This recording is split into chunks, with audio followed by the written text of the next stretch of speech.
Македонските бизнисмени се охрабрени од најновите статистички податоци. Од Стопанската комора велат дека растот на економијата од 3,4% во вториот квартал е солиден сигнал кој укажува на позитивни трендови.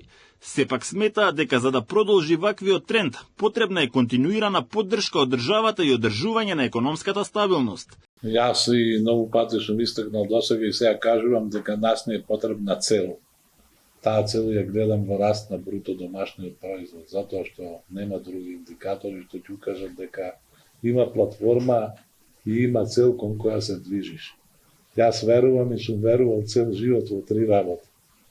Да имаш јасна цел пред себе, да имаш луѓе што можат тоа да го остварат за тебе и да имаш пари.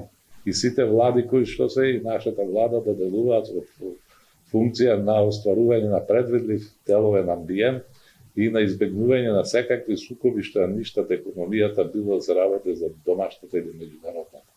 За економскиот раст да продолжи па и да засили, бизнисмените сугерираат државата да работи на создавање предвидлив деловен амбиент преку долгорочна стратегија. Ние ќе поддржиме секаква иницијатива која води во тој правец.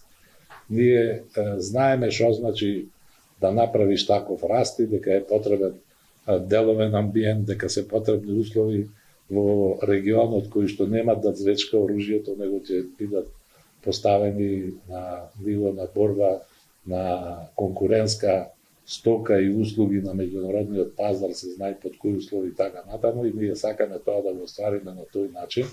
Според последните податоци на државната статистика, растот на бруто домашниот производ во вториот квартал годинава во споредба со истиот период лани бил 3,4%. Предводи градежништвото со раст од 7,3%, пошто следуваат трговијата и сервисните дејности со раст од 6,0%. Преработувачката индустрија, која е еден од најважните индикатори, има раст од 4,3%, а рударството од 3,9%. Позитивен податок има и кај трговската размена, со 9,1, односно 8,0%. Извозот расте побргу од увозот, со што се намалува трговскиот дефицит. Според податоците на Европската статистичка агенција Евростат, во овој период Македонија остварила трет најдобар раст заедно со Хрватска, а на целиот континент пред нас е само Ирска и Кипар.